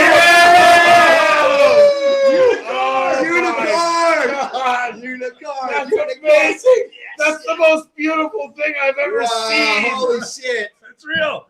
There it is. Oh, she's got a Hatchet Man tattoo. Oh my God. And a Raiders hat. That is amazing. Holy shit. John just made like plus 750. Yes. You guys should have seen you couldn't even imagine being me at that point in time going, oh my God. I gotta get a picture of this. Holy shit. So I totally incognito took some video. Oh, because that bitch would have cut your ass. You think it's a girl? It's probably a girl. Yeah, it's a girl. Yeah, it's a girl. Definitely. Yeah. Wow, holy shit. Yeah. A unicorn. Unicorn. You found it. The Juggalo, if you will. She's been passed around at the gathering a time or two. Wow. Well, that's really cool. It's a Juggalo. Well, it's been a while we've done that. Juggalo. It's good. Oh, God. It's good stuff. That's twice. That's the second time I've seen one. I saw one before.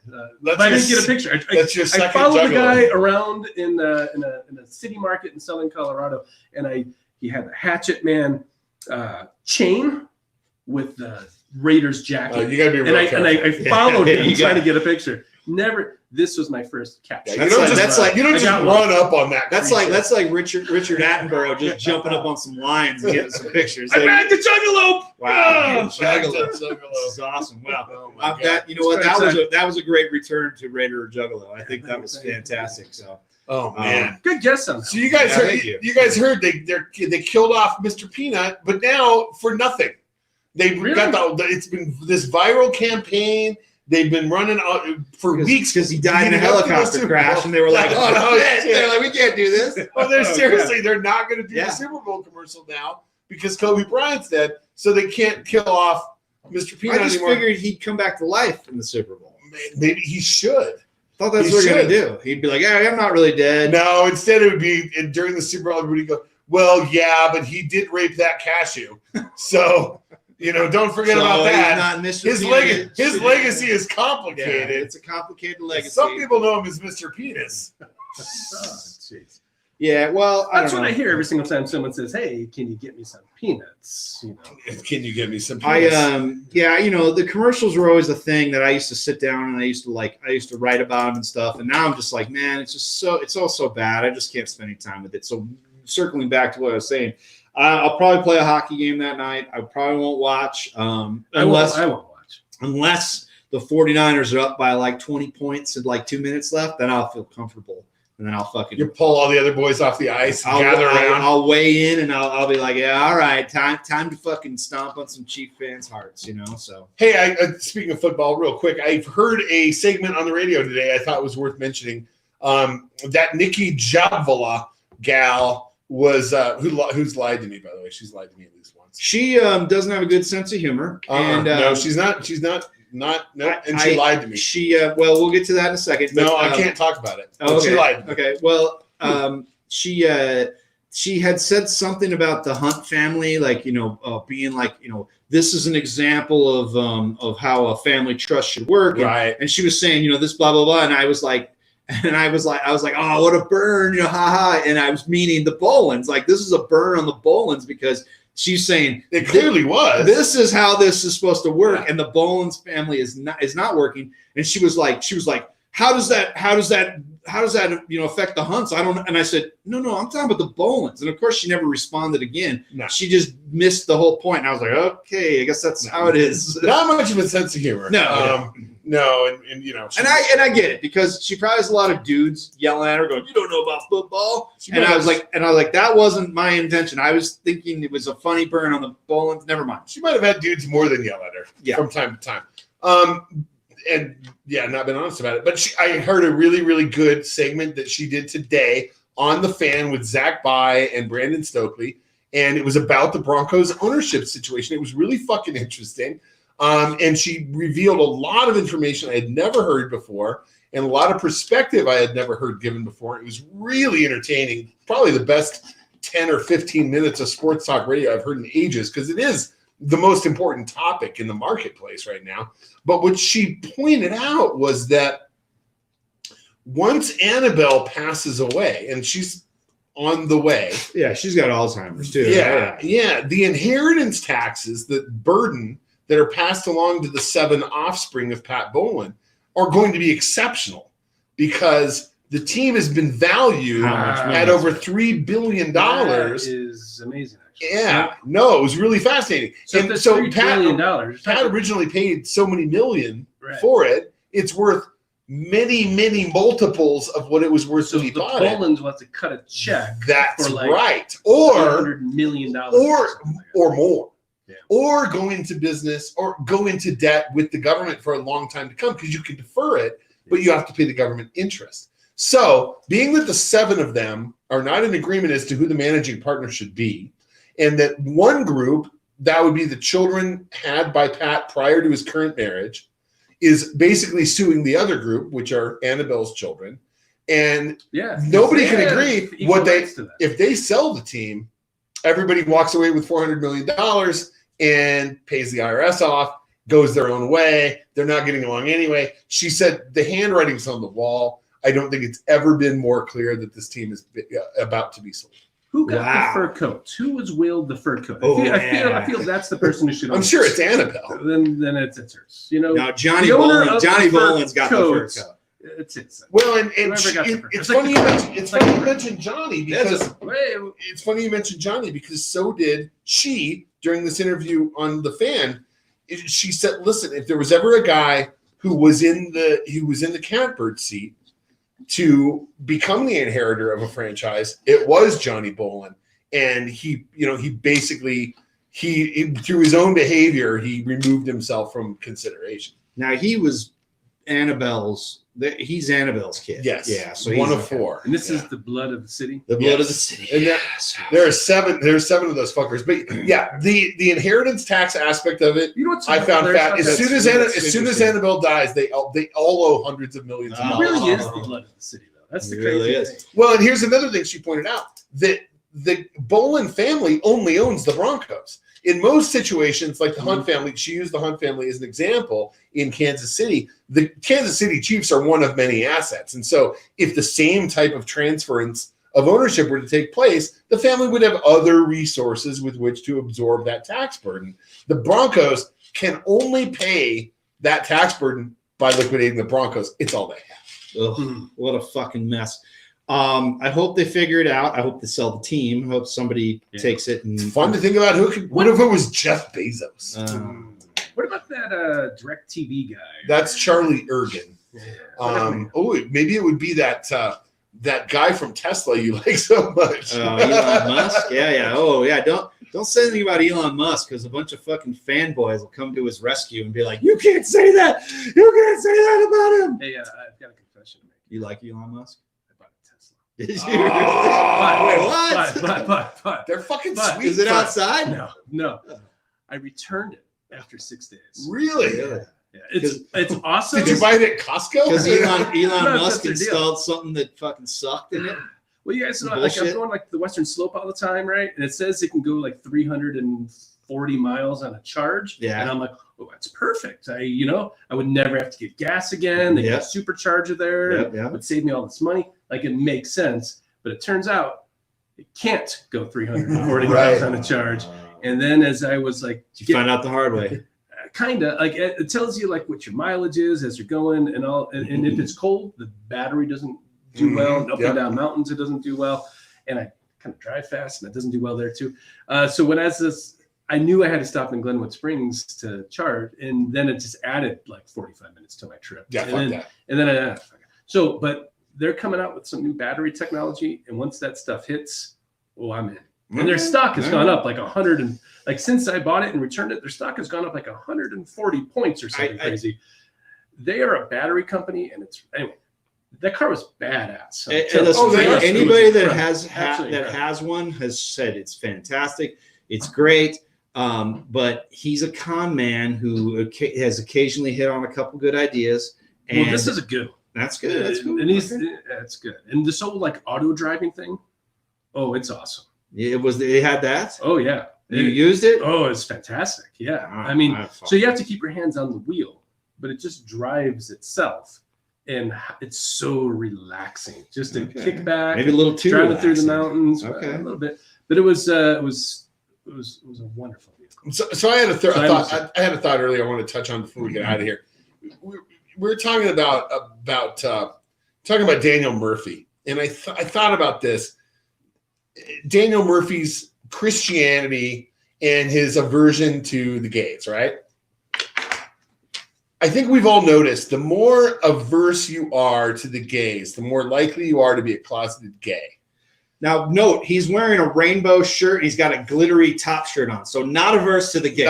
He loves the gays. Yep. I think, but the more averse you are, we've seen it with Republican senators and the like. Yeah, they all get caught in the bathroom. I think the same thing holds true with the people that are outraged about Kobe being a racist. I think the more rapist, the more outraged you are about Kobe, the more likely you are to have done something similar to what he did. Okay, well, that depends at some point in your life. I guess that depends on the person. So you could throw someone off your sense? Is that the logic there? I think people are just like, I'm so outraged about people who are rapists. I'm really upset about something I did, so I'm going to be outraged about this guy. Kind of like now this. No, hold on. Wait, Republican let's break this down though. You're talking about men because men, women who are outraged about it are just people who don't want to be raped. No, I am talking about men. Okay, yes. you're talking about men. Yeah. Okay. Yeah. That's probably yeah. I think that might be a good theory. Can I throw this out there? It's a bit complicated because from what I understand, like part of that was consensual. Yes, and then not. There's a part that wasn't. There's the part that wasn't. If you read up on it, there's some weird gray areas. Yeah. Yes. And you know what though? But the thing is, if you get yourself in that situation, then you're going to deserve all the shit you get because he got himself in that situation. Let's say he's totally innocent and it just was a total misunderstanding or whatever. He still got himself in that situation, and he's got to fucking own that. Now he doesn't, obviously, but he did have to own it. It's not like drunk driving. Like if you drive drunk and you make it home, it's all good. It's all good, yeah. So Interesting. Well, rest in peace, Kobe. We will miss you. You were a warrior out there. You and the Brown Mamba. Yeah, I watched you play a lot, and you were fantastic to watch play. And I think that's a lot of times how you got to keep it, because like your favorite rock stars, if you delve too close into their lives, John Lennon near the end of his life, alcoholic, fucking beat up women and shit, right? Jimi Hendrix, same thing, was out of control, drug addict, was fucking beating up women. You don't want to hear that. You listen to John Lennon talk about imagine all the people. You don't want to think he's thumping on their wives. Yeah, you don't want to think about that when you think about John Lennon. In high school, did you guys read the Led Zeppelin biography, Thunder of the Gods? Thunder of the Gods, yeah. Oh my god. Or Hammer of the Gods. Was that Hammer of the Gods? Hammer of the Gods. I think. Yeah. I didn't read it. No, but there's some shit in there. There's some stuff. Yeah, some those stuff guys, about like pieces of shark inside women. Yeah, it's definitely a different time. Yeah, so, and it's definitely a different time for us. We've put a good show together. I'm glad to have done it. You know what? People don't. They maybe don't give us any respect anymore, but that's okay, because you'll get yours, and I'll make sure you get yours, motherfucker. Yeah. So who's not giving the respect? What's happening? You know what? We had a lot to talk about when the camera goes off, so we'll talk about that then. So hey, I'm ready to get out of here if you guys are. It's good times. Nice to see you. Hopefully we can do it again soon. It's been very nice. Yeah, we can get together soon. I like doing them. You know, like times we're talking about, hey, let's get together, and I'm kind of like, I don't know, but every time I do it, I love it. It's great. It's great to get together. I'm the same way. Hell yeah. It's just, you're like, I got shit to do, and then you're like, I did, and you fucking have some laughs. It's a good time. So hopefully everyone out there enjoyed it as well. Until next time, hopefully we'll have a 49ers Super Bowl champion next time we talk to you. This has been the South Stands Denver Fancast. Adios. We love you, Denver!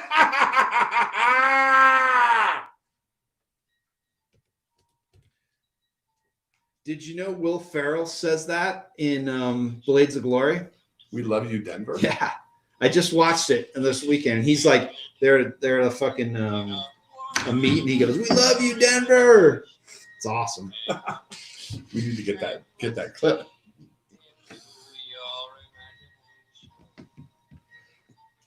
Kind of nailed that song perfectly. If you want to listen to it later. What's that? This one? Yeah. I was watching Willy Wonka the other day, and I was just, it's an incredible soundtrack. All this. Willy Wonka. Thanks for tuning in. We appreciate it. We got to turn it off so we can talk about you. We got to turn it off so we can talk about stuff that we can't stand. Yeah.